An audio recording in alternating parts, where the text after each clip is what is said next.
My name is Marko, and I'd like to share with you some ideas about the Taoist concept of trying not to try, represented here by these two traditional Chinese logograms, Wu and Wei. But before I do so, I'd like to tell you where my interest in this topic comes from. I originally come from the Netherlands, but I've lived and worked in Laos since December 2002. And for the past 2 years, I've also lived a virtual life as a philosopher-in-residence at a think tank in Hong Kong. Since I've been living this double life, something strange has happened. After issuing a new work permit every December for well over a decade, the Lao government, in their infinite wisdom, suddenly decided that I am Chinese. This is a picture of my current work permit, and as you can see, my nationality is Dutch and my race, Chinese. I've been Chinese for about 2 years now. I don't mind being Chinese, and as a new arrival in this ancient culture, I figured I should learn a thing or two about my new heritage. For this reason, I took a course about the great thinkers of the Eastern tradition, read an existential rendition of the Confucian Analects, the collected works of Mencius, the essential Zhuangzi, and a philosophical translation of the Tao Te Ching. It is this last book that really caught my attention. The Tao Te Ching is a fundamental text for both philosophical and religious Taoism, and has inspired philosophers, painters, poets, even cooks and gardeners, since it was written more than 2,500 years ago. It was written by the largely mythical figure of Lao-Tzu, who is normally represented as one man, like in this statue, but scholars now believe his book is the work of a number of authors, collectively referred to as the Old Masters, the Lao-Tzu. A topic that really fascinates me in the Tao Te Ching is that of Wu-Wei. Literally translated, Wu-Wei means doing nothing, but as a concept it better translates as doing without trying. To visualize this, you might compare it to being in the zone or achieving a state of flow. Throughout this talk, I'd like to give you some examples of this. But before I do that, I would like you to experience what doing without trying really means. If you look at the words on the screen, I'd like you to say not the words you read, but the colors they're printed in. So, red, blue, purple, green. Again, red, blue, purple, and green. That wasn't very difficult, was it? Now, I'd like you to do the same thing with the following slide. Not that easy, right? Of course we can do it, but it takes more effort. So the first set of words represented doing without trying, while the second group shows the opposite. Now to the examples of Wu-Wei. I'd like to give you 4 examples, 2 taken from Lao-Tzu's Tao Te Ching, and 2 others inspired by the philosophies of Chinese sages Confucius and Zhuangzi, who both lived a couple of centuries BCE. First, Confucius, arguably the most famous Chinese thinker.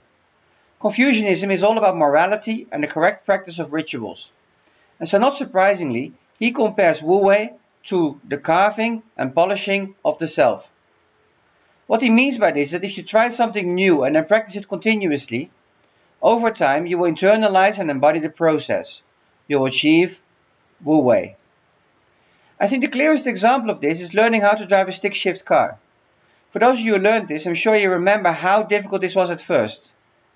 You checked your mirrors, applied the brake, forcibly pressed down the clutch pedal, shifted gear, let the clutch come up slowly, and then gas, but not too much. Difficult, wasn't it? I bet that, like me, you also stalled the engine more than once and got scolded for shifting gears too early or too late. But once you mastered the basics, the whole experience changed completely. Now, instead of overthinking, sweating, and changing your mind in the middle of an action, you shift gears without a single conscious thought. That is Wu-Wei. Back to the Tao Te Ching. Lao-Tzu is far more radical than Confucius and claims we should never even try to achieve Wu-Wei.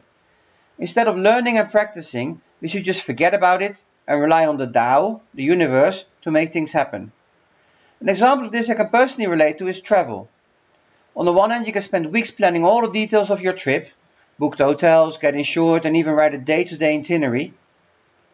Or you could just look for a cheap ticket to any visa-free destination, pack a carry-on bag, grab your passport, and leave. When you get to your destination, make sure you get lost and see what happens. From personal experience, I can tell you that this latter option leads to far more interesting trips. It's the Wu-Wei of travel. Another example brings us back to my days as a sergeant with the Royal Horse Artillery. As a group commander of 12 soldiers, I had a reputation of being a very good listener.